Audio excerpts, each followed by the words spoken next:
Hello and welcome back to my channel. If you do not know, my name is Ollie. Today's video is a part 4 to me doing my very best to give you guys advice on things you sent me over on Instagram. This is one of my most asked for videos in like my DMs and stuff, which I don't quite get because my advice isn't that great. It's only based off my thought process, but you guys seem to like it, so we're doing a part 4. So let's get straight on to the video.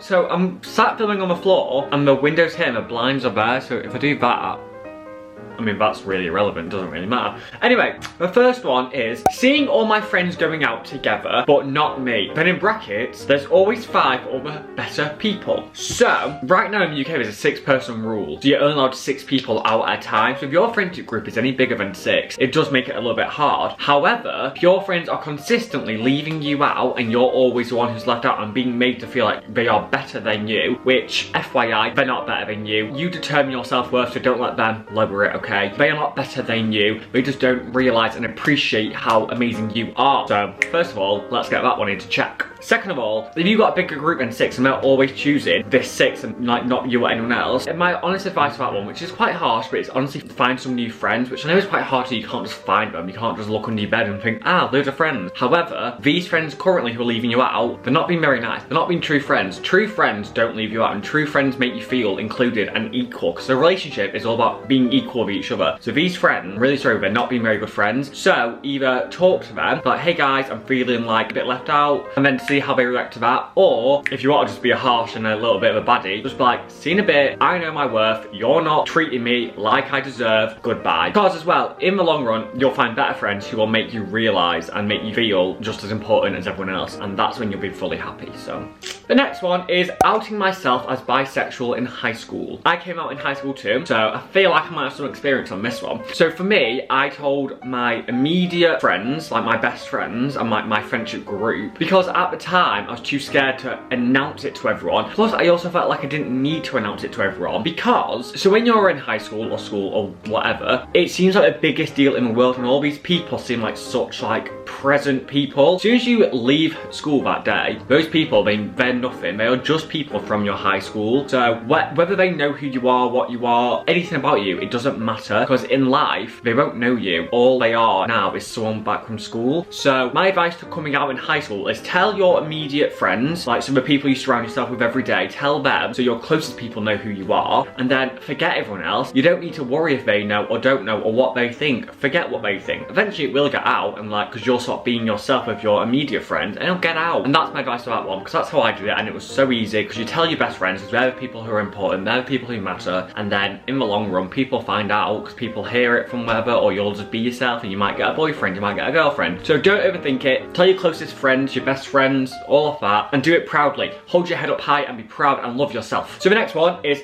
me and my partner are nervous about doing the deed for the first time. Do you have advice? Yes, I do, kind of. My advice on that one is, I mean, I don't know if it's like both your first times ever or just with each other. Either way, first time of anything is always going to be nerve-wracking and like scary. Like the first time you do anything, it's a brand new experience, it builds up in your head. Strip that away. Strip away expectations. So it's fine to be nervous. Everyone gets nervous, so that's fine. You say you're both nervous, so that's great. You're both on like equal levels. It's not like this person's all like, oh yeah, I'm gonna do all this and that, and you're gonna feel this, and you're like, what does that mean? Like, you're both nervous. You're both in the same position. Like, have a chat beforehand, establish some ground rules or something, like, and talk your way through it. Like, it's not a problem. It's okay to be nervous, and it's normal to be nervous. Just talk with each other and then crack on with the fun. Safely, but crack on with the fun, because once you have a talk and you get all the nerves out of the way, you can focus on the fun stuff now. Safely, but the fun stuff. The next one, which, let me tell you, the next one is, how can I have confidence like yours? Confidence, I believe, is like a persona. It's a mask. It's a fake it till you make it situation. I wouldn't say I'm not confident now. I mean, if you put me in a room on a stage to talk to hundreds of people, I'd have a panic attack and I'd have to leave. But like, confident in who I am and what I want to do and be who I want to be, yeah, I'm confident in that, because there's a few things here which I feel like I learned with my confidence journey. The first one is, it's your life. I want to do something such as like YouTube. Before that, I wasn't confident enough to do it, and I was like, oh no, people are going to watch it and judge it and whatever. Then I was like, it's my life. Why do I care? Why am I going to let fear and the possibility that someone might watch it and not like it stop me doing it. If I want to do it, I'm gonna do it because it's my life. Like, you only have one life. You need to live it for you and not for like validation or approval from anyone else. So it's your life, so just do what you want for you. But then as well, fake it till you make it, because like the first video I posted, I was still nervous for. I still wasn't confident with. Like, however, the more times you do something you're not confident doing, you become confident, and you also learn it's not as scary as what you think it is. So do things you're nervous for and unconfident in, and each time you do it, you realise it's not that big a deal, and you become more confident, and you just care less and less. You grow more and more, and you become more confident, and you just don't care by the end of it, because you think we're all just here trying to have fun and get along. Like, there's nothing that deep, you know? You just have to have fun and live for you and not care what people think, and it's just you have to force yourself to do that, and then eventually it'll happen. So the next one is, oh,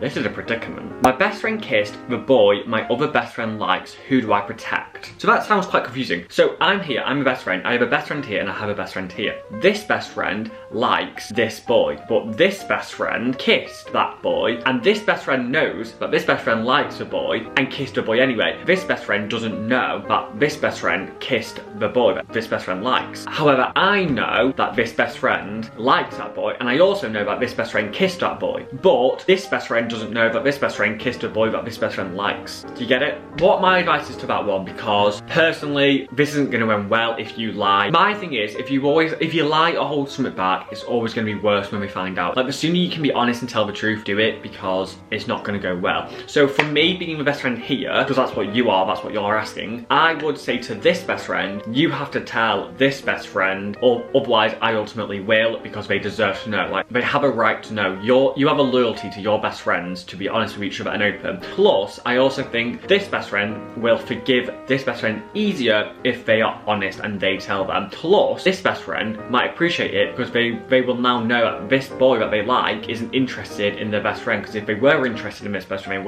they wouldn't have kissed this best friend, so then this best friend can move on from the boy. Do you know what I mean? So you have to tell them. Like, this best friend has to tell this best friend. Otherwise, I think you do, because you have a loyalty to be open as friends. So the next one is, I have anxiety over nights out. What do I do? I know that one far too well. So, when I first started going on nights out, I was the same. I had a lot of anxiety over it. It was like, to me, it was like a dark room. It was a lot of intoxicated people. You don't know what people's intentions are. You don't know what's going to happen. You don't know what's going on. I was the exact same, believe me. Well, first of all, I think build up your courage to like maybe go to like a local bar or like a local pub, and build up your courage to like those surroundings, because they're not that dissimilar. I mean, it's a little bit darker and there's a bit more dancing, but that's a bit fun. So it's not a problem. So build up your courage maybe with that surrounding, and then go to a club. You don't have to stay there all night long. This is kind of what I did. You go to a club, you don't have to stay till like 7 AM. You can literally go from like 11 PM and you can leave at 12 AM if you want. Like, go for however long feels right for you. And what I did at first, I went and I drank water or Red Bull. Like, so the first time I went to a club, I used to drink water or Red Bull, so I wasn't drunk, so I was still in control. Because if I had my anxiety and I was drunk, it's just a recipe for disaster, that. So when I used to go to a club and I was anxious about them, I used to drink water and Red Bull, and then still have fun with your friends, because you don't need alcohol to have fun. That's another thing. You don't need alcohol to have fun. I've been to so many clubs sober and had some of the best nights out ever. So you can do that. But eventually, I built up my courage. I built up my confidence with clubs and stuff. Like, some people don't get this, but like, if you do get it, you really get it, and you realize how anxious and stressful a night out club can be. So, like I say, build up your confidence, go step by step, and when you start going, you can go sober. Like, you don't have to drink, and then you can leave when you want. Another thing I did, actually, which you might want to do this, you might not. I mean, I do, because I have such an open relationship with my family where I don't care if they see where I am. But I actually put my mum on Find My Friends on my iPhone, so then she can always see where I am, which I don't think she ever checks, but like, in my mind, I'm like, okay, if I ever get lost or anything happened, my mum can see where I am in case anything bad happens. Plus, if you ever lose your phone, it's a great way as well to find your phone quicker, because it's just straight away on Find My Friends. But a lot of people find that weird, like your parents can see where you are, and I'm like, well, I'm not up to anything dodgy. I'm not doing anything naughty. I would tell my mum where I am anyway, so she might as well just see where I am. So that also helped me. I know a lot of like teenagers that don't like their parents seeing where they are, but you can do that as well. So, but trust me, it's not as scary as they seem, and 9 out of 10 people go to a club to have fun, not for anything bad to happen. So don't even worry about it. You'll have a great time. Just build it up and you'll be fine. So the final one I'm going to answer is, I'm not brave enough to leave a toxic relationship. It's hard to kind of give advice from an outside who has no context whatsoever on this, because obviously it's such an important thing, toxic relationships and things like that. Good thing you've recognised it's toxic and you want to leave. You're just you're just scared currently, which is fine. Like, that is so normal. My advice is talk to someone, which can be scary, talking to someone, telling them you're in a toxic relationship. However, talk to like your parents, your siblings, your friends. Tell someone who knows you, who can like, you can go to them if you're scared. Like, you can go to them and get away. But like, when you end it, because ultimately the end result of that is you need to end it. I can't just say end it. It's not that easy. And my advice is go to a professional. So whether you're in school, go to a teacher, tell a teacher. If you're not at school, you can tell your boss. You can tell anyone who you find as a safe person. Tell them what's going on, and they'll be able to help you further than I could over a camera. But it's okay. Like, I'm glad you've recognised it's toxic. You're looking for a way out now. Just in case you've got no one to talk to, I am going to DM you. We'll talk further there. So, but that is the final one. If you enjoyed today's video, let me know by smashing a like button. And thank you to everyone who sent in your advice queries. And I will see you very soon with another video. Thank you.